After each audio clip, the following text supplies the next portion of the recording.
अविशेषान उक्तः विशेषान वक्तुम उत्पत्तिम येषाम ह। कहते सामान्य कह करके, है ना, अविशेषान उक्तः सामान्य रूप से कह करके अब विशेषों को कहने के लिए उपक्रम करते हैं। तन्मात्राणी अविशेष्य, उनसे तन्मात्राणी सभी में गए हुए हैं, उनसे फिर पंच महाभूत आदि की उत्पत्ति हुई तन्मात्राओं से। तो कहते हैं वो तन्मात्रा शांत घोर मूड रूप वाली होती हैं। जो उनकी तन्मात्रा शांत घोर मूड रूप वाली होती है, उनकी इंद्रिय भी, जो इंद्रिय हैं वो भी शांत घोर मूड रूप वाली होती हैं। विशेष करके जो तन्मात्रा है ना, शांत घोर और मूड स्वभाव वाली होती है। इसलिए जो विषय आदि भोग करते हैं वो शांत घोर और मूड वाले होते हैं। तो आप कहते हैं शांत सात्विक गुण, सत्वगुण, रजगुण, तमगुण, 3 गुण वाले होते हैं। तन्मात्रा त्रिगुणात्मक होती हैं। तन्मात्राएं 3 गुण वाली होती हैं, शांत घोर मूड स्वभाव वाली होती हैं। नहीं, मतलब उनका सत्य को शांत गुण कहते हैं, घोर को रजगुण, घोर मूड को तमगुण। हाँ, इस प्रकार मूड कहते तेभ्य हो भूतानि इति, उनसे कहते उनसे पंच तन्मात्राओं से पंच महाभूत उत्पन्न हुए, स्थूल महाभूत।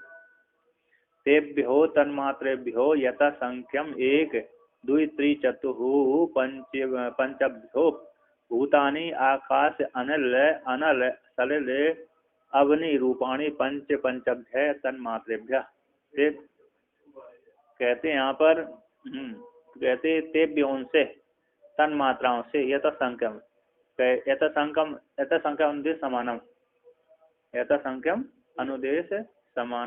यथासंख्यम आकाश तन्मात्रा से आकाश की उत्पत्ति, वायु तन्मात्रा से क्या हुआ, वायु की उत्पत्ति, वायु और आकाश तन्मात्रा से वायु की उत्पत्ति हुई, और रूप तन्मात्रा से आकाश वायु रूप, इन 3 के मिक्सचर करके क्या हुआ, तेज की उत्पत्ति हुई।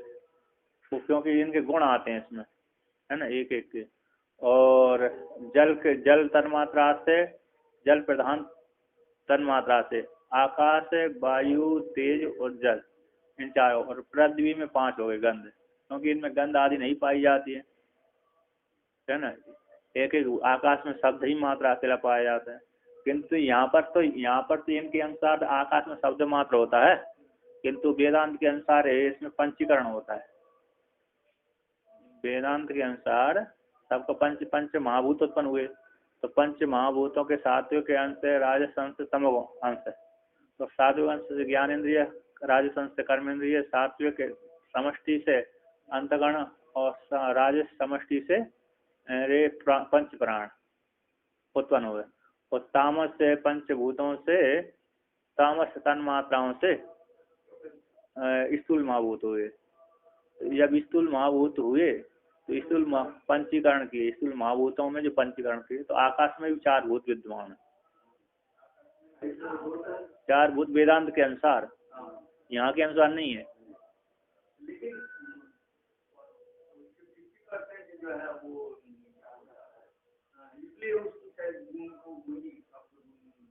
हाँ, अधिक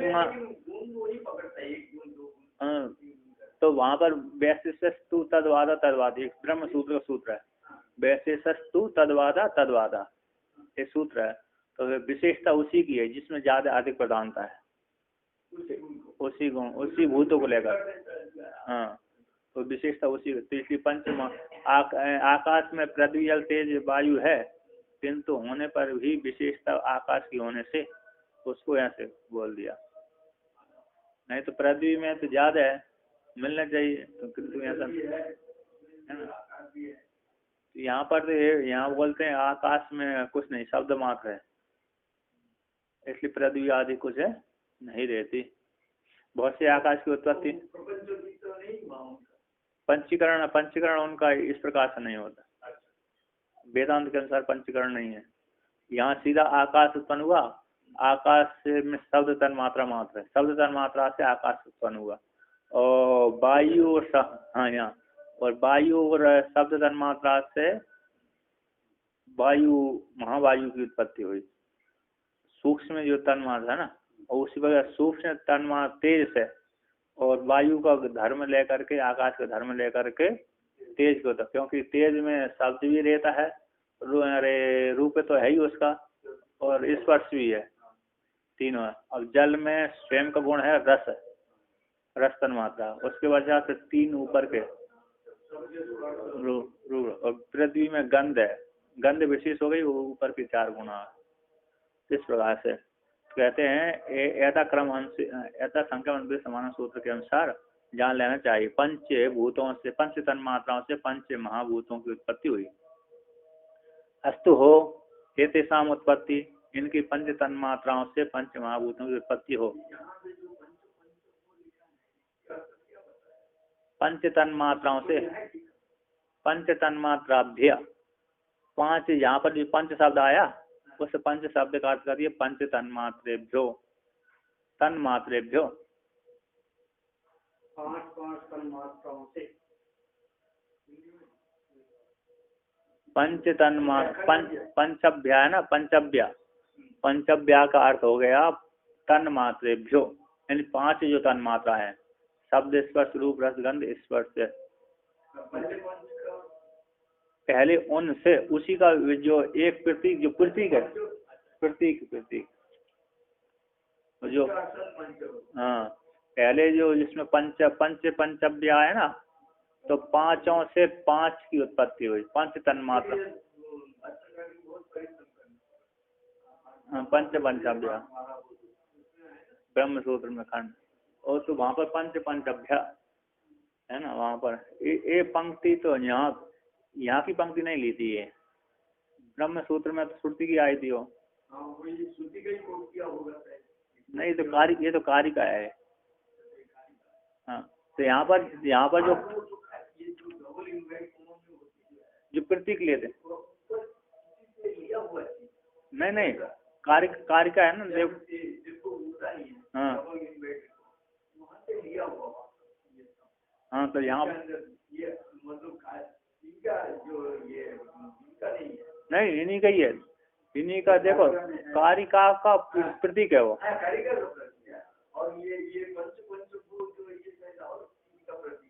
इसी का ही प्रतीक है। अब कारिका देखो ना पीछे, कारिका का व्याख्यान जो कोष्ठक में है उसका व्याख्यान करते हैं, हाँ, तो ये कोष्ठक उसका व्याख्यान है,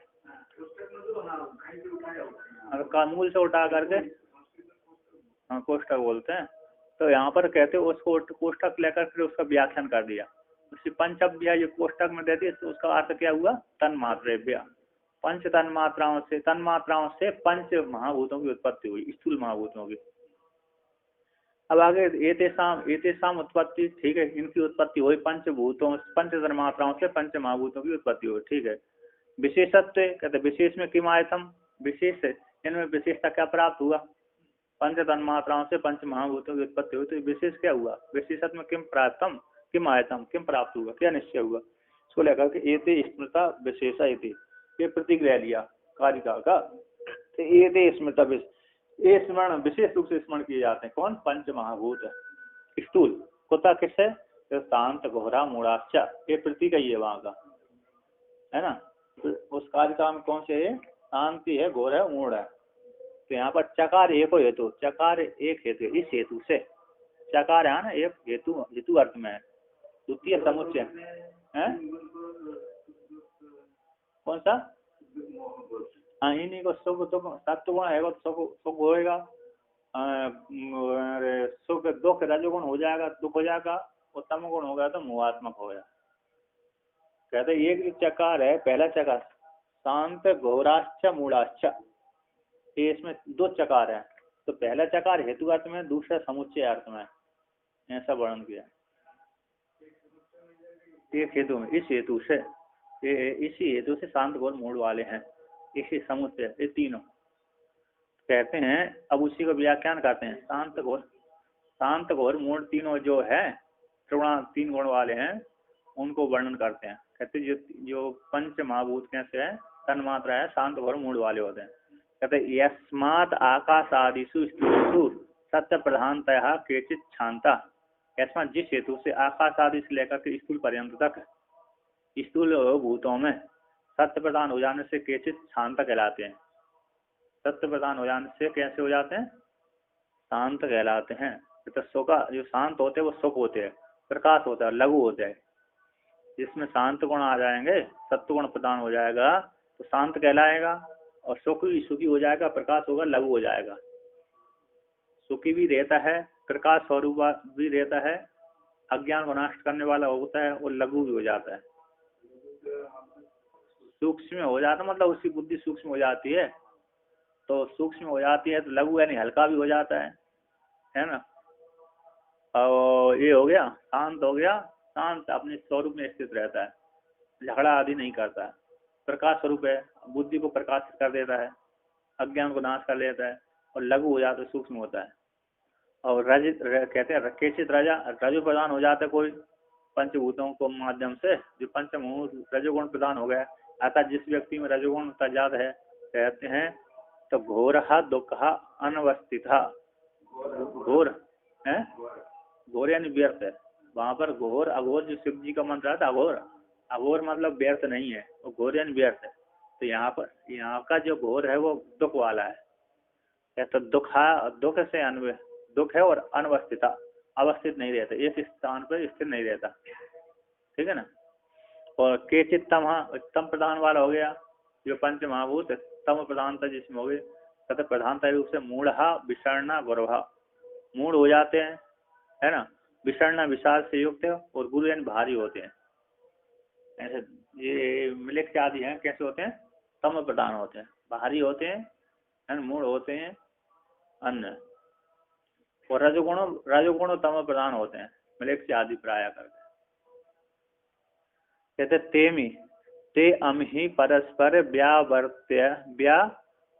व्यावृत्या अनुभूयमाना विशेषा इति स्थूलः च इति उच्यन्ते। ते अमि परस्पर तीनों गुण सत्वगुण रजोगुण तमोगुण शांतः घोरा मूढ़ा, ये परस्पर व्यावर्त हो जाते हुए, व्यावर्तन भेद से अलग अलग होते हुए, है ना, परस्पर एक दूसरे का व्यावर्तन करते हुए अलग अलग होते हुए अनुभूयमाना, कैसे हो? अनुभूयमान होते हुए, परस्पर भिन्न भिन्न रूप से, पृथक पृथक रूप से प्रतीयमान होते हुए आकाश आदि में जो महाभूत हैं और विशेषा कहलाते हैं। कैसे? विशेषण भेद। ये सारे पंच महाभूत शांत घोर मूल रूप वाले जो हैं, ऐसे जो पंच महाभूत स्थूल महाभूत है, अलग अलग एक रूप से व्यावर्तन होते हुए, अलग अलग होते हुए अनुभूयमान कहलाते हैं। अनुभूयमान होते हुए विशेष रूप से कहलाते, दिखते आते हैं। पृथ्वी अलग दिख जाती है, जल अलग दिखता है, तेज अलग दिखता है, वायु अलग, और आकाश अलग हो जाता। कहते इति स्थूल इति क्या उच्चनते, उसको स्थूल कहते हैं। क्या कहते हैं इनको? स्थूल कहते हैं। तन्मात्राणि तु अस्मदादि भी परस्पर व्यावर्तानि न अनुभूयन्ते, किंतु जो तन्मात्राणि हैं अस्मदादि भी हम लोगों के द्वारा परस्पर व्यावर्तमान होते हुए न अनुभूयन्ते, अलग अलग हैं। बोलते जो तन्मात्राणि हैं हमारे द्वारा, अस्मदादि भी हम साधारण लोगों के द्वारा, है ना, परस्पर व्यावर्त होते हुए भी न अनुभूयन्ते, यद्यपि अलग अलग है तन्मात्रा, पंच जो तन्मात्रा है अलग अलग है, फिर भी हमारे द्वारा वो नहीं दिखती, अनुभव में नहीं आती। हाँ, स्थूल महाभूत तो अनुभव में आ जाते हैं, किंतु जो तन्मात्रा है वो अनुभव में नहीं आती। यदि अविशेष सूक्ष्म इति च उच्यन्ते, इस प्रकार से सामान्य रूप से सूक्ष्म इति उच्यन्ते, सामान्य रूप से सूक्ष्म कह दिया जाता है उनको, तन्मात्रा, है ना। तन्मात्रा कैसे? सूक्ष्म है, सामान्य रूप से वो सूक्ष्म कही जाती हैं। अब आगे कहते हैं विशेषण नाम अवान्तर विशेषा, विशेषणों के अवान्तर भेद को लेकर कहते हैं। क्या कहते हैं? उसी के स्थूल सूक्ष्म के विशेषण है, अन्य स्थूलों के माध्यम से सूक्ष्म शरीर में जाकर के इस प्रकार का विषय बन जाता है। सूक्ष्म शरीर ही इस उपाधि में जाकर के इस नाम से जाना जाता है। कहते हैं सूक्ष्म माता पितृजा सह प्रभूत ही से त्रिधा विशेषः स्युः,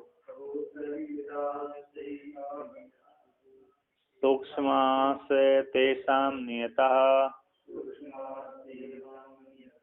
माता पितृजः निवर्तन्ते।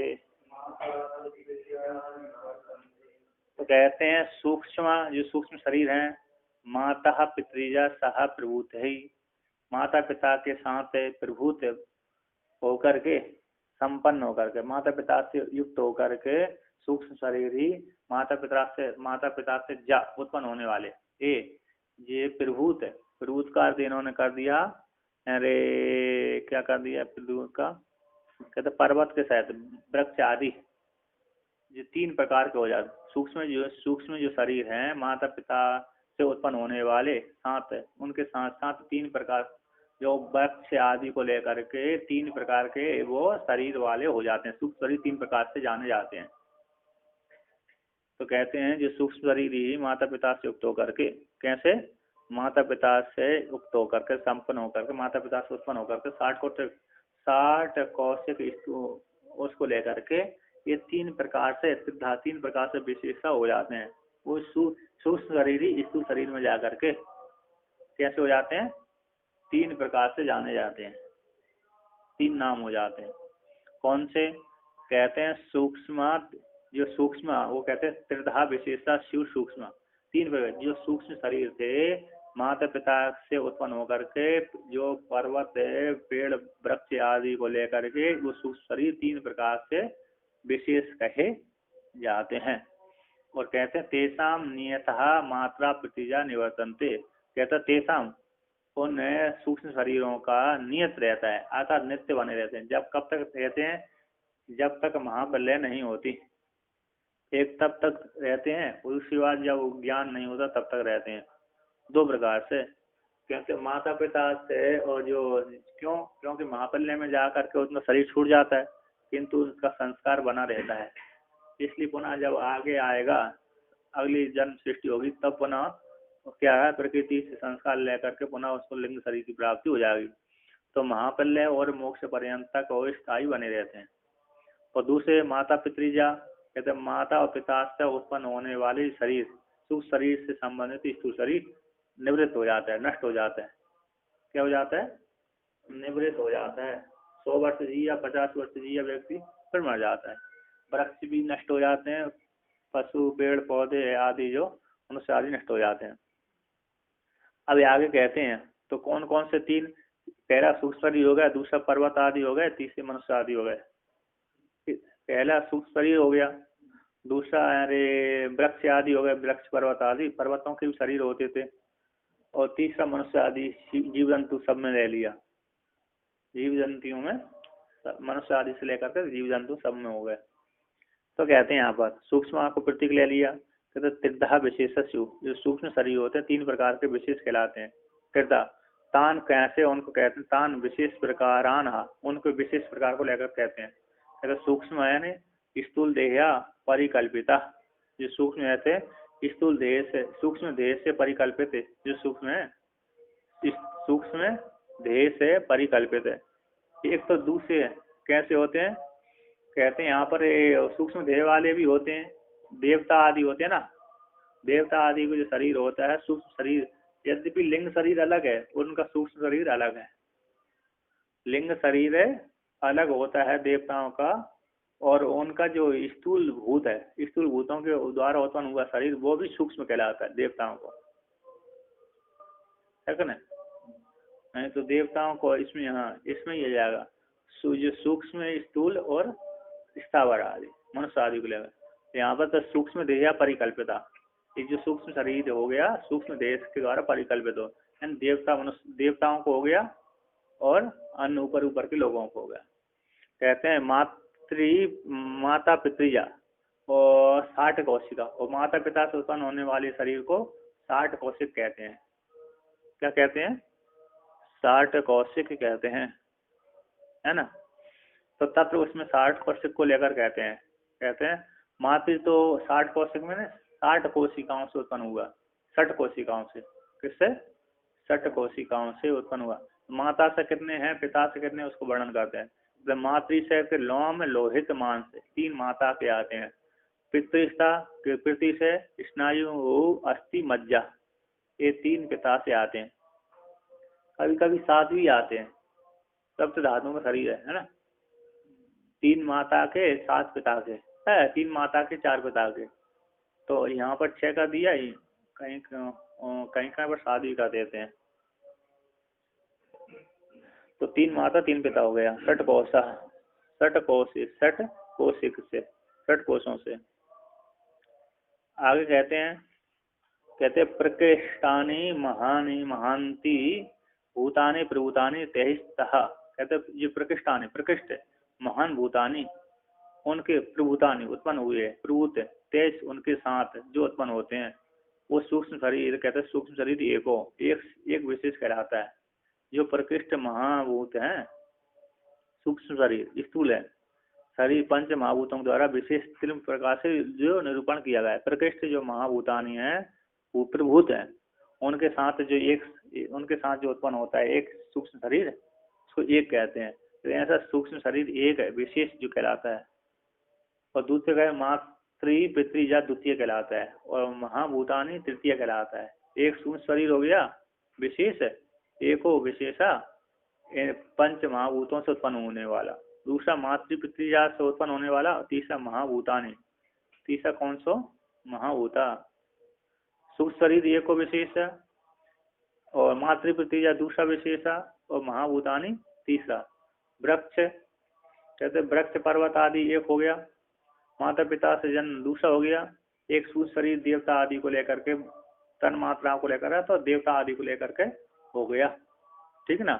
सूक्ष्म शरीर एक सूक्ष्म शरीर ही मान लीजिए, लिंग शरीर एक माता पिता से मान लिया, एक वृक्ष आदि में गया हुआ, ये 3 हो गया स्थावर जंगम आदि में। तो स्थावर जंगम वृक्ष आदि में गया, उससे सारे वृक्ष पौधे ले लिए, और मातृ पितृजा से जो सारे आ गए, जो जितने जीव जंतु कीड़े मकोड़े आदि उत्पन्न हो जाता।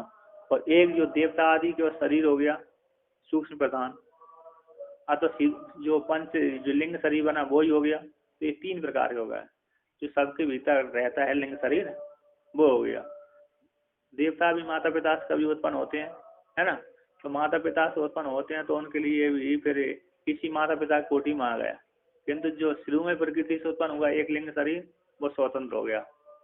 ठीक है। ये तो 3 प्रकार के शरीर हो गए, 3 विशेष हो गए। कहते महाभूत वर्ग क्या घटादि नाम निवेशा। तो महाभूत वर्ग में तो घटादियों का निवेश हो जाएगा। घटादियों का निवेश कहाँ हो जाएगा? महाभूत वर्ग में हो जाएगा, उनमें कोई अंतरण नहीं रहता।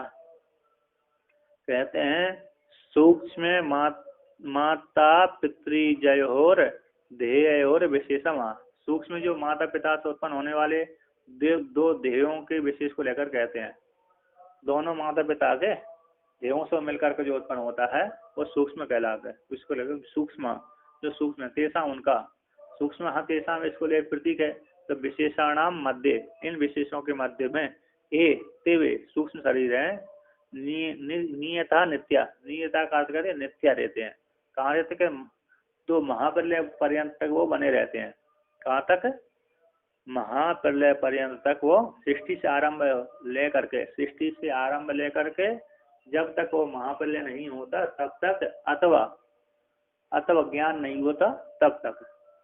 महाप्रलय से पहले ज्ञान हो गया तो समाप्त हो जाता है। कहते हैं मातृ पितृजा निवर्तन थे, किंतु माता पिता से उत्पन्न होने वाला जो शरीर है स्थूल शरीर है, सूक्ष्म शरीर भी निवृत्ति हो जाए। स्थूल शरीर नहीं है तो सूक्ष्म शरीर वहां से चला जाता है। तो चाहे ज्ञान हो चाहे ना हो, वो निकल जाता है, निवृत्त हो जाता है। कहते हैं रसांत, उसको व्याकरण कहते हैं। कहाँ चला जाता है? रसांता वा वसमानता वा विडांता वा। एक तो जलीय शरीर में परिणत हो जाता है, रस रूप से बह जाता है। एक भस्मीभूत हो जाते हैं अग्नि के द्वारा, माता पिता से उत्पन्न होने वाला। और एक विडांता, विडांता बेट है, बेट के द्वारा स्थूल शरीर का नाश हो जाता है। विष्टा है ना, तो विकार निकलता रहता है इस प्रकार से लेकर के। अब कहते हैं यहाँ पर सूक्ष्म शरीरम विवर्जित है, सूक्ष्म शरीर को लेकर के विभाग करते हैं। पूर्वोत्पन्नम सक्तम नियतम महादादि सूक्ष्म पर्यंतम संसरति निरूपे भोगम भावैरति वासितम लिंगम। कहते हैं पूर्व उत्पन्नम, जो सबसे सृष्टि के आरंभ में उत्पन्न हुआ सूक्ष्म शरीर, आसक्तम, कहीं पर आसक्त न होता हुआ, यानी आसक्त का अर्थ का दिया यहाँ पर कहीं पर उसकी गति है ना न रुकती हुई, कैसी अव्यवहित गति है। कैसी है? अव्यवहित गति, यानी अव्याहत गति का है, यानी स्थूल शरीर में भी प्रवेश कर जाता है, पत्थर में भी प्रवेश कर जाता है, सूक्ष्म में भी प्रवेश कर जाता है। ऐसे जो लिंग शरीर है उसकी गति कहीं रुकती नहीं है, नहीं तो रुक जाए गति फिर हमारे भोग योनि की प्राप्ति नहीं होगी। इसी सूक्ष्म शरीर पत्थर में भी प्रवेश कर जाता है, अन्य अन्य में भी प्रवेश कर जाता है, जो कठोर से कठोर वस्तु है ना उसमें प्रवेश कर जाता है। लिंग शरीर इतना सूक्ष्म होता है। ऐसा आकाश सूक्ष्म इसलिए वो हर किसी में प्रवेश कर जाता है आकाश। इसलिए यहाँ पर वर्णन किया है कि घट वस्तु जाती है, आकाश नहीं जाता। घट वस्तु जाती है, आकाश नहीं जाते। एक श्रुति आती है, कहते हैं श्रुति बोलती है घटो नियमाने यथा घटा, घट के ले जाने पर भी घट जाता है, किंतु आकाश न उपलब्ध थे, आकाश नहीं जाता। घट तो लिए जा रहा है, घट के ले जाने पर घट वो चला जाता है, किंतु आकाश नहीं जाता है, व्यापक होने से, सूक्ष्म होने से व्यापक हो। उसी प्रकार नव के समान जीवात्मा है, आकाश समान जीवात्मा है, वो भी नहीं जाते, मात्र उपाधि अकेली जाती है। अब नव के समान आकाश समान जीवात्मा है, जब आकाश नहीं जा रहा तो जीवात्मा कैसे जाएगा, है ना। इस प्रकार से वहां श्रुति है एक। तो यहाँ पर कहते हैं जो इसकी गति नहीं रुकती है, तो जो सूक्ष्म शरीर है नियत रहता है। कहाँ तक रहता है? महाप्रलय पर्यंत तक नियत रहता है, अथवा मोक्ष तक नियत रहता है। महादादि सूक्ष्म पर्यंतम, ये महादादि से आरंभ लेकर के सूक्ष्म पर्यंत तक एक लिंग शरीर कहलाता है। संसरती, वही संसरण करता है, निरुपभोगम, भोग से रहित होकर के। कैसा? स्थूल शरीर के बिना उसको भोग की प्राप्ति नहीं होती, भोग से रहित होकर संसरण करता है। भावेर अधिवासितम लिंगम, जो 8 बुद्धि के धर्म है, ज्ञान धर्म अधर्म ज्ञान अज्ञान ऐश्वर्य अनैश्वर्य वैराग अवैराग, इन भावों के द्वारा अधिवासित होता हुआ, अधिवासित युक्त होता हुआ, कह रहे भोग से रहित संसरण करता है, ये लिंग कहलाता है। इन भावों के द्वारा अधिवासित होता हुआ जो सूक्ष्म शरीर लिंग कहलाता है, ये ही संसरण करता है, भोग से रहित होकर। संसार यहाँ पर निरूप भोगम का कर दिया, सुख दुख है, अन्यतर साक्षात्कार रूप भोग से रहित है, संसरण करता है। यानी पूर्व स्थूल शरीर को छोड़ करके अन्य स्थूल शरीर को ग्रहण करता रहता है, नए स्थूल शरीर को ग्रहण करता रहता है। बूढ़ा हो जाने पर अरे उस शरीर को छोड़ देता है, दूसरे शरीर को पकड़ लेता है। इस प्रकार से संसरण करता रहता है जब तक ज्ञान नहीं होता, महाप्रलय नहीं होती और ज्ञान नहीं होता जब तक। अब इसी को व्याख्यान करते हैं। कहते हैं पूर्वोत्पन्नम इति प्रतीक ले लिया। कहते पूर्वोत्पन्नम यानी प्रधान है, आदि सर्ग है प्रति पुरुषम एक एकम उत्पादितम। कहते प्रधान सर्ग के द्वारा, प्रधान के द्वारा आदि सर्ग में प्रत्येक पुरुष के लिए एक एक उत्पादितम, एक एक सूक्ष्म शरीर का उत्पादन किया गया है। प्रधान के द्वारा आदि सर्ग में सृष्टि में प्रत्येक पुरुष के लिए एक एक सूक्ष्म शरीर दिया गया है कि तुम इससे काम चलाओ, तुम इससे काम चलाओ, है ना, इतने सही काम चलाओ। अब इसके पश्चात व्यक्ति उस शरीर को लेकर के फिर क्या करता है, भोग सुख वाले दुख वाले भोग भोगता है। तो प्रधान के द्वारा है, प्रधान के द्वारा आदि सर्ग में प्रत्येक पुरुष को एक एक शरीर का उत्पादन किया गया, दिया गया है। असक्तम शब्द लिया है, उसको कहते हैं अव्याहतम, उसकी गति कहीं कुंठित नहीं होती। कहते शिलाम अपि प्रविशति, शिला में भी प्रवेश कर जाता है, यहाँ पे पत्थर में भी प्रवेश कर जाता है, जबकि पत्थर कैसा है, कठोर होता है, उसमें भी सूक्ष्म प्रवेश कर जाता है। कहते नियतम अपि नित्यम, नियता क्या अर्थ है? नित्य। कहते हैं आ, कहते हैं आचा, आचा आदि सर्गात है। आदि सर्ग से आरंभ हुआ है, जब सृष्टि आरंभ हो जाती है ना, महाप्रलय के बाद जब सृष्टि आरंभ होती वहां से आरंभ होता है। और आमलय, आप महाप्रलय अवतिष्ठते, कहते आप महाप्रलयाद अवतिष्ठते, जब तक महाप्रलय नहीं होता अथवा जब तक ज्ञान नहीं होता तब तक बना रहता है। महदादि सूक्ष्म पर्यंतम, कहते हैं महत से लेकर के सूक्ष्म पर्यंतम तन मात्र तक, महद अहंकार एकादश इंद्रिय पंच तन्मात्र पर्यंतम, इतने को ही सूक्ष्म शरीर कहते हैं। ऐसा समुदाय है सूक्ष्म शरीरम, कहते इसी समुदाय को सूक्ष्म शरीर कहते हैं। और कहते जो सूक्ष्म शरीर कहते सूक्ष्म शरीर में 5 तन्मात्रा है, उसको लेकर कहते हैं शांत घोर मूढ़ इंद्रिय अनिवितत्व विशेषा। कहते शांत, इस शांत है घोर है मूढ़, मूढ़ों के द्वारा, शांत घोर मूढ़ों के द्वारा, पंच तन्मात्र जो शांत घोर मूढ़ है उनके द्वारा, इंद्रियों के द्वारा, मूढ़ों के द्वारा और इंद्रियों के द्वारा अन्वित होने से विशेष कहलाता है। शांत घोर मूढ़ इंद्रियों के द्वारा अन्वित है और तन मात्रा के द्वारा अन्वित होने से सूक्ष्म शरीर कैसा हो जाता है? विशेष कहलाता है। इंद्रियों के द्वारा संबंधित होने से और शांत घोर मूढ़ रूप जो तन मात्रा है उनके द्वारा संबंधित होने से ये विशेष कहलाता है। और शांत घोर मूढ़ तो ये भी बुद्धि आ जाएगी, अहंकार भी आ जाएगा, इंद्रिय कह दिया तो 13 सारी आ जाएंगी। कैसे आएंगे? जो अंतःकरण है, 3 अंतःकरण और 10 इंद्रिय, वो सारी आ जाएंगी इंद्रियों के द्वारा।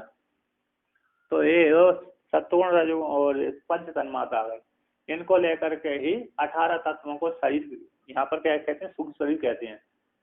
18 तत्वों का लेकर के 5 ज्ञानेंद्रिय, 5 कर्मेंद्रिय, 3 अंतःकरण और पंच तन्मात्रा है ना। कितने हो गए? 18। 18 को यहाँ पर सूक्ष्म शरीर माना है इनको लेकर के। इसलिए यहाँ पर जो पूरी अष्टक बनता है ना, तो पंच तन्मात्राओं से मिलकर के बनता है, आतिवाहिक शरीर जो बोलते हैं। तो पंच तन्मात्रा है, उसको जहाँ अगले शरीर की प्राप्ति हो, आतिवाहिक शरीर उसी को बोलते हैं, सूक्ष्म शरीर को ही। उसमें इन्होंने आतिवाहिक शरीर, वहां पर देखो, वहां पर क्या रहता है वेदांत के अनुसार? आतिवाहिक का 5 ज्ञानेंद्रिय, 5 कर्मेंद्रिय, पंच प्राण, अंतःकरण है ना, ये हो गया। और जीवात्मा हो गया, और अविद्या काम कर्म है, ये मिक्सर लेकर। तो 5 में तो 5 ज्ञानेंद्रिय, 5 कर्मेंद्रिय, पंच प्राण है ना, ये सब एक कोटि में डाल दिया, 5 में डाल लिया, 5 में ले लिया। और अविद्या काम कर्म है, इसमें डाल दी, एक कोटि में डाल दिया। 5 और 6 अविद्या काम 2 हो गया, एक जीवात्मा ले लिया। ये 8 मिलकर के पंचभूतों की गंध है, वहां पर पंच महाभूतों की क्या है? सूक्ष्म अंश है। इनको लेकर के 8 चीज बना दिया। क्या संज्ञा कह दिया? 8 है। तो पूरी अष्टक बोलते हैं और आतिवाहिक शरीर बोलते हैं। क्या बोलते हैं उसको? पूरी अष्टक। अविद्या काम कर्म कर दिया, अविद्या कामना में कर्म ले लिया, अथवा 3 अलग मान लिया, अविद्या काम कर्म है, और 5 में ये सारे अंतर्भूत कर दिए। 5 ज्ञानेंद्रिय, 5 कर्मेंद्रिय, पंच प्राण, अंतःकरण और जीवात्मा, इन सबको लेकर के पूरी अष्टक बनकर जीव गमन करता है ना। तो यहाँ पर भी इनको पंच तन्मात्रा स्वतंत्र स्वीकार कर लिया, और कैसा? जो 13 इंद्रिय स्वीकार कर, और 18 हो गए। तो 18 को लेकर गमन होता है। तो वहां पर जीवात्मा को अलग कर दो तो 8 वो हो गए। कौन हो गए? जीवात्मा नहीं जाता, उपाधि अगली जाती है। ऐसा करने पर तो 5 ज्ञानी, 5 कर्म, पंच प्राण और अविद्या काम कर्म है। कौन से? अविद्या काम कर्म है, 3 हो गए। और पंच से पूरा 19 तत्वों का शरीर हो गया। तो पंच तन्मात्राओं की गंध, वहां पर पंच महाभूतों के सूक्ष्म अंश रहते हैं। वेदांत में क्या रहते हैं? पंच महाभूतों, स्थूल महाभूतों के सूक्ष्म संस्कार रहते हैं। तो संस्कार रहती तो अगले शरीर जो प्राप्त होगा पूरी अष्टक के माध्यम से, तो उनसे प्रकृति से वो मिल करके पंच तन्मात्र, पंच महाभूतों के सूक्ष्म गंध हैं, तो उनसे मिलकर के प्रकृति के माध्यम से वो उस प्रकार के वहां पर क्या हो जाएंगे? वो पंच महाभूतों में स्थूल महाभूत मिल जाएंगे। और जो सूक्ष्म है ना, सूक्ष्म जो गंध है उनमें स्थूल महाभूतों के मिश्रण हो जाने से उनका स्थूल शरीर बन जाएगा। क्योंकि वहां पर जो आदि जो देवता थे वो तो अरे माता पिता से उत्पन्न हुए थे, है ना। कौन उत्पन्न हुए थे? स्वर्ग आदि में माता पिता से उत्पन्न होते हैं देवता मात्र। किंतु जो अन्य यहाँ से कर्मी जाते हैं उनका तो कोई माता पिता होता नहीं है, होता है?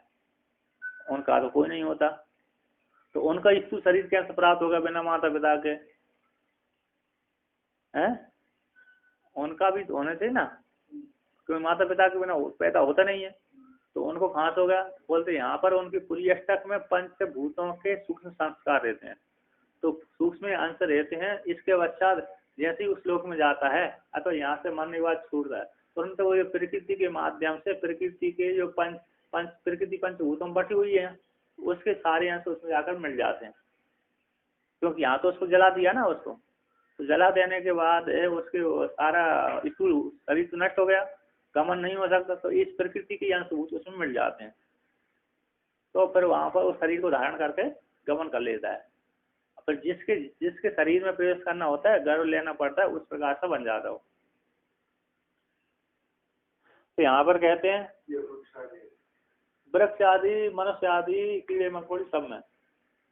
अब यहाँ पर कहते हैं, कोई कहते हैं यहाँ पर मूल, यहाँ पर देखिए यहाँ पर इन्होंने दो शरीर माने, स्थूल शरीर सूक्ष्म शरीर, कारण शरीर को नहीं माना। क्या नहीं माना? अब कारण शरीर नहीं मानेंगे सुक्ति कहाँ से आएगी इनकी?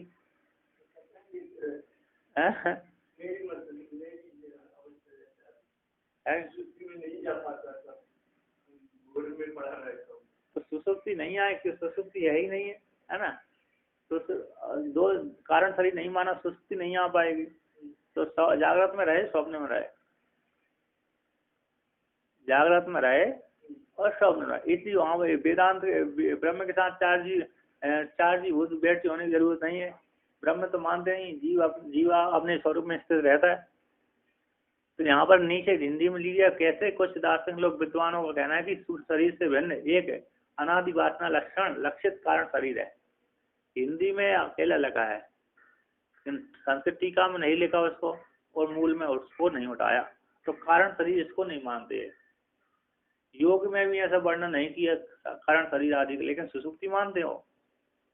तो सुसुप्ति मानते हैं तो कारण शरीर तो होना चाहिए। सुसुप्ति में कारण शरीर होता है ना। वो ईश्वर मानते हैं, तो ये तो ईश्वर भी नहीं मानते, लेकिन सूक्ष्म शरीर तो दो शरीर माने हैं। और वहां पर सुसुप्ति का वर्णन कर दिया है, संकेत किया है कि गाढ़ सुसुप्ति होती है। कैसी होती है? रजगुणी तमगुणी सत्वगुणी, तीन प्रकार की सुसुप्ति होती है।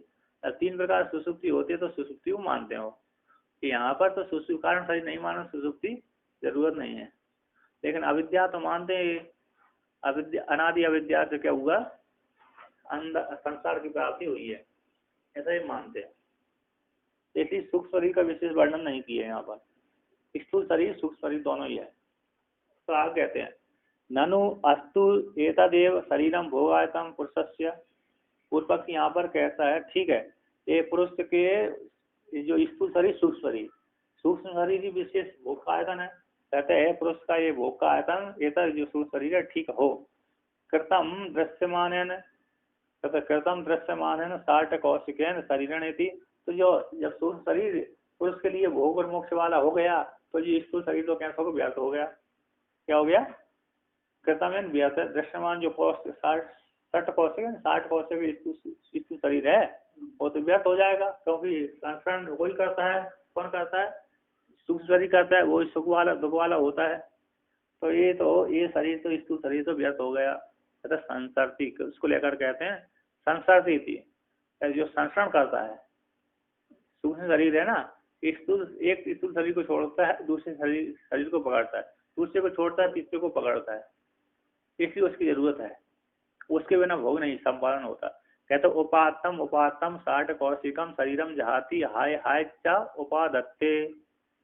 जो उपात्तम घृत 60 कौशिक शरीर को ग्रहण करके जहाती, एक को ग्रहण करता दूसरे को त्याग देता, दूसरे को त्याग करता तीसरे को ग्रहण कर लेता।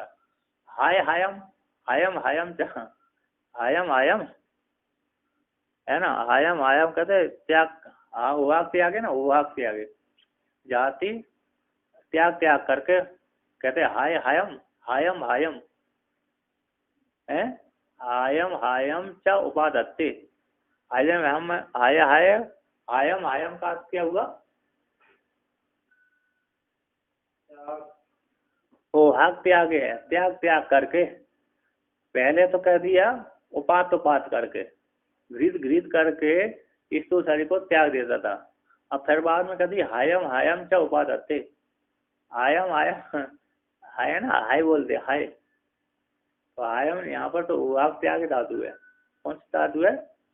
उभाग त्याग है। तो भाग छोड़ छोड़ करके, त्याग कर करके नया ग्रहण करता है। कौन? सूक्ष्म शरीर। पहले गृहित खरीद करके छोड़ता है, फिर बाद में त्याग त्याग करके फिर गृहित करता है ना। तो एक ही वो संस्करण करते रहता है। बूढ़ा बूढ़ा हो जाने पर वो सूक्ष्म शरीर घर छोड़ देता है, नया को पकड़ लेता है। उसको जब जन्म के बाद फिर जब बूढ़ा हो जाता है तो उसको छोड़ देता है, तब चीज नए दूसरे को पकड़ लेता है। कभी बीच में चला जाता है प्रारब्ध के अनुसार, कभी बुढ़ापे में जाता है, कभी जन्म लेते ही चला जाता है, कभी बीच में चला। तो जैसे जैसे कर्म उसी के अनुसार जन्म गीत करता छोड़ देता, गीत करता छोड़ देता है। फिर कस्मात किस हेतु से वो संस्करण करता है? क्या अरे सुख के लिए संस्करण करता है, दुख के लिए संस्करण करता है? बिना सुख दुख के बिना ही संस्करण करता है। कहते निरुपभोगम, भोग से रहित है। यानी धर्माधर्म में रूप जो भोग की सामर्थ्य उसमें स्वतंत्र स्वतंत्र रूप से सूक्ष्म शरीर में नहीं है। यद्यपि सूक्ष्म शरीर में ही सुख दुख होते हैं। देखिए बुद्धि में ही सुख दुख होते हैं, बुद्धि के धर्म है। ये बुद्धि के धर्म मानते हैं वेदांती और नई ये सांख्य और योग मत वाले। आत्मा में धर्म नहीं मानते, बुद्धि में मानते। नैयायिक आदि और मीमांसक तो आत्मा में धर्म मानते हैं, है ना। नैयायिक तो मानते हैं विशेष, तो वो भी मानते हैं। तो यहाँ पर कहते हैं यद्यपि ये भोगती है बुद्धि, तथापि स्थूल शरीर के बिना नहीं भोग पाती। तथापि स्थूल शरीर के बिना नहीं भोग पाती, इसलिए उसको स्थूल शरीर की आवश्यकता पड़ती है। क्या निरुपभोगम, वो भोग से है। धर्म धर्म रूप जो भोग है उसमें सामर्थ्य, भोगने की सामर्थ्य इनमें सूक्ष्म शरीर में नहीं है, इसलिए स्थूल शरीर की आवश्यकता होती है। तो स्थूल शरीर से युक्त होकर के सूक्ष्म शरीर भोगता है। क्या होता है? स्थूल शरीर से युक्त होकर के सूक्ष्म शरीर सुख वाला और दुख वाला दोनों भोगों को भोगता है। ठीक है ना। ये है यथा जिस प्रकार से 60 कौशिकम शरीरम बिना निरुपभोगम तस्मात् सूक्ष्म शरीरम संस्कृति। कहते 60 शारीरिक 60 कौशिक, 3 माता के 3 पिता के, इन जो 60 कौशिक शरीर है स्थूल शरीर, उस स्थूल शरीर के बिना निरुपभोगम वो भोग नहीं सकता सूक्ष्म शरीर। कौन? 60 कौशिक शरीर के बिना सुख और दुख भोग नहीं सकता, इसलिए सूक्ष्म शरीर स्थूल शरीर को ग्रहण करके त्याग करके सुख दुख भोगता है। इसलिए नया नया ग्रहण करता है, नया पुराना पुराना त्याग देता है। सूक्ष्म शरीर, वो सूक्ष्म शरीर क्या करता है? संस्करण करता है, उसी का ही संसार। ठीक है ना। जो संस्कार करता है उस संस्कृति थी संसार है, जो संस्करण करे उसका संसार कहलाते हैं। कहते हैं यहाँ पर ननु धर्माधर्म निमित्त हाँ, एक कहीं कहीं 7 बोलते हैं, कहीं कहीं 4 पिता से कहते हैं, वो 3 माता के रहते हैं। 3 तो माता के ठीक है, किंतु 4 पिता के बोलते हैं कहीं कहीं पर। सप्त धातु से बना हुआ शरीर हमारा, इससे सब वहां पर 60 को से बोल देते हैं, सप्त धातु बोलते हैं ना, वहां पर शुक्र शुक्र बोल देते हैं, शुक्र है ना। जो शुक्र होता है वो पिता का ले लिया जाता है, और रक्त उसकी उसकी में माता में उस रक्त में आ जाती वो, है ना, गुण।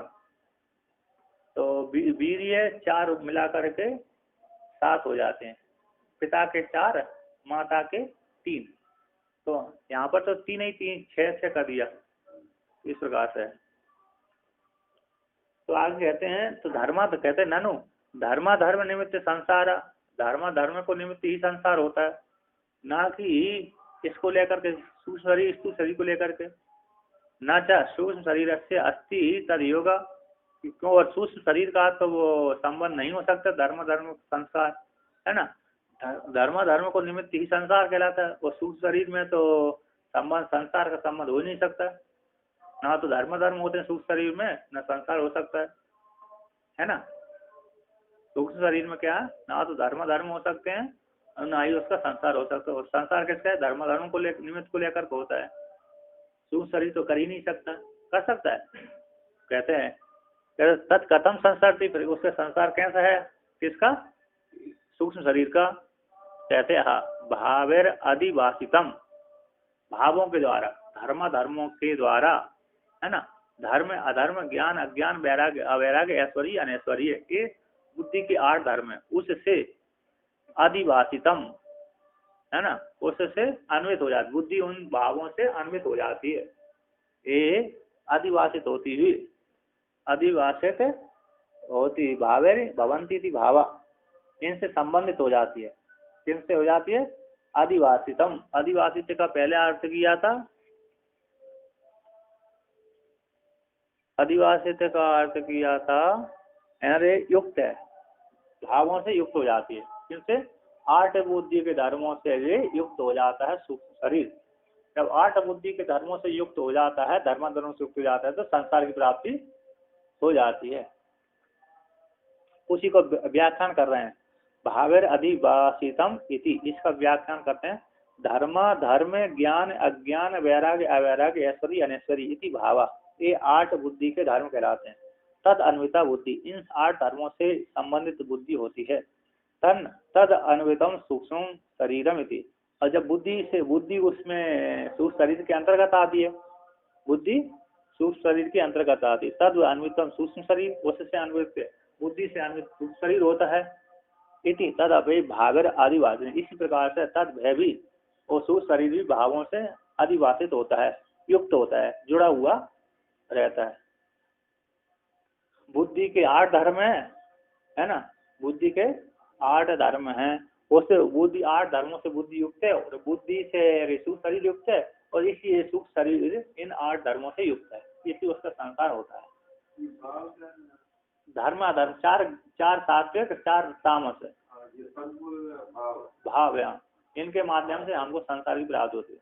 जिनके सात्विक गुण होते हैं उनमें धर्म रहता है, ज्ञान रहता है, ऐश्वर्य रहता है और वैराग्य रहता है। तो जिनमें अधर्म रहता है, अज्ञान, उनमें अज्ञान भी है और अवैराग्य और अनैश्वर्य, इस प्रकार से वर्णन की। तमो व्यक्ति वालों में ये रहते हैं, उनकी गति कहाँ रहती है, वो तो यहाँ पर तमोगुण वालों को हिंसा आदि कर देंगे, लेकिन उनको परलोक में गति नहीं प्राप्त होती।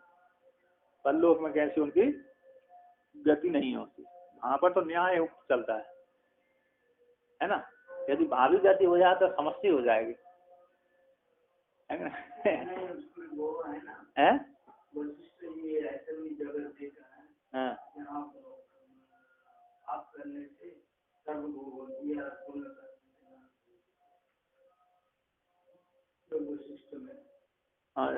अच्छा अच्छा,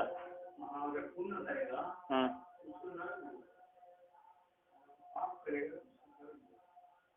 अच्छा, वहाँ के उतना अच्छा अच्छा, हाँ अच्छा अच्छा,